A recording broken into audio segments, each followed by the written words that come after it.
रात के अंधेरे में एक पुरानी हवेली की ऊंची ऊंची दीवारें खामोशी से आसमान की ओर देख रही थीं। हवेली के आसपास घने पेड़, जिनकी शाखाएं हवाओं से लहराती थीं, मानो किसी भयानक घटना के संकेत दे रही हों।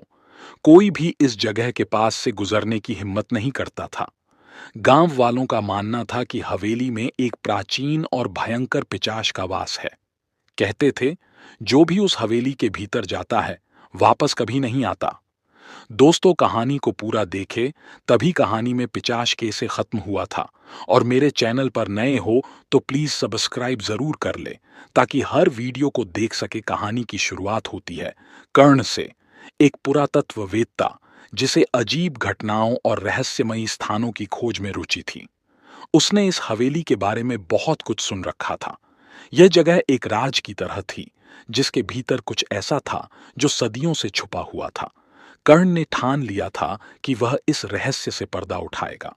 गांव के बुजुर्गों ने उसे सख्त चेतावनी दी थी कि इस हवेली के अंदर जाना मौत को बुलावा देने जैसा है, पर कर्ण ने इन बातों को नजरअंदाज कर दिया। अगली रात कर्ण अपने दोस्त अर्जुन के साथ हवेली की ओर चल पड़ा। हवेली के पास पहुंचते ही उन्हें एक अजीब सी ठंड महसूस हुई, जैसे किसी ने उनकी रीढ़ की हड्डी पर बर्फ डाल दी हो। हवेली के दरवाजे पर पहुंचकर अर्जुन ने एक बार फिर कर्ण से पूछा, क्या तुझे लगता है कि हमें यहां जाना चाहिए? कर्ण ने गंभीरता से जवाब दिया, अगर ये सिर्फ एक कहानी है तो हमें डरने की जरूरत नहीं है, लेकिन अगर ये सच है तो हम एक बड़ा रहस्य सुलझाने वाले हैं। दरवाजा हल्का सा धकेलते ही खुद ब खुद खुल गया। भीतर का अंधेरा मानो उनके हर कदम का इंतजार कर रहा था। जब वे अंदर पहुंचे तो एक भयंकर चुप्पी ने दोनों को घेर लिया। हवेली के भीतर की हवा भारी और भरी हुई थी, जैसे वहां किसी की मौजूदगी हो। दीवारों पर अजीबोगरीब चित्र बने हुए थे, कुछ प्राचीन प्रतीक जो मानो कुछ बुरा होने का संकेत दे रहे थे। अचानक एक कोने से हल्की सी खरोंचने की आवाज आई। अर्जुन ने कर्ण की ओर देखा। उसकी आंखों में डर साफ झलक रहा था। कर्ण ने उसे इशारे से शांत रहने को कहा और आवाज की दिशा में बढ़ने लगा। दीवार के पीछे एक पुरानी सी किताब पड़ी थी, जिसका कवर खून जैसे लाल रंग का था। कर्ण ने किताब उठाई और जैसे ही उसे खोला, हवेली की दीवारों से भयानक चीखों की गूंज उठी। अर्जुन ने दरवाजे की ओर दौड़ लगाई, लेकिन जैसे ही उसने दरवाजा खोलने की कोशिश की, दरवाजा अचानक खुद बंद हो गया, मानो कोई अदृश्य ताकत उसे रोक रही हो। कर्ण ने किताब के पहले पन्ने पर लिखे शब्दों को पढ़ने की कोशिश की, लेकिन वह किसी अज्ञात भाषा में था। अर्जुन की चीख सुनाई दी, कर्ण, यहां से निकलो, कुछ गलत हो रहा है। तभी हवेली की दीवारों पर लगे चित्र जीवंत होने लगे। उनकी आंखों से खून जैसा कुछ बहने लगा और एक भयंकर ठंडी हवा ने पूरे कमरे को घेर लिया।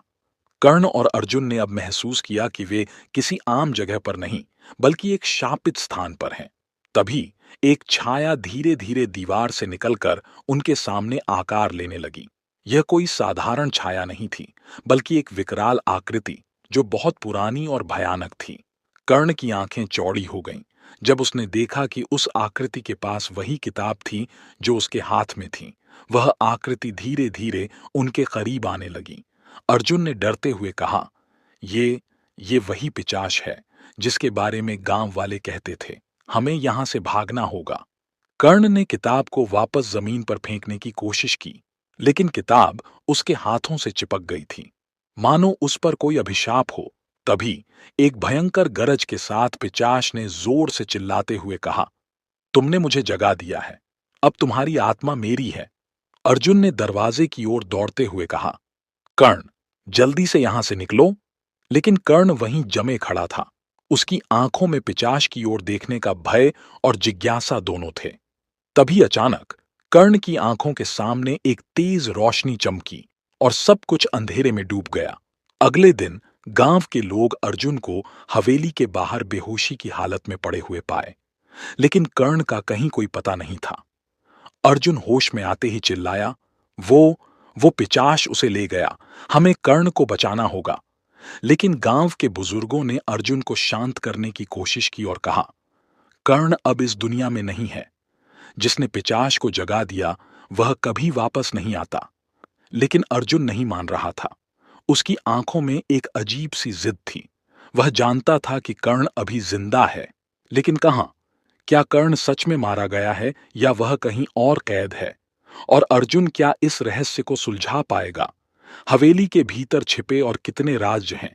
इन सवालों के जवाब जानने के लिए बने रहें, क्योंकि कहानी अभी बाकी।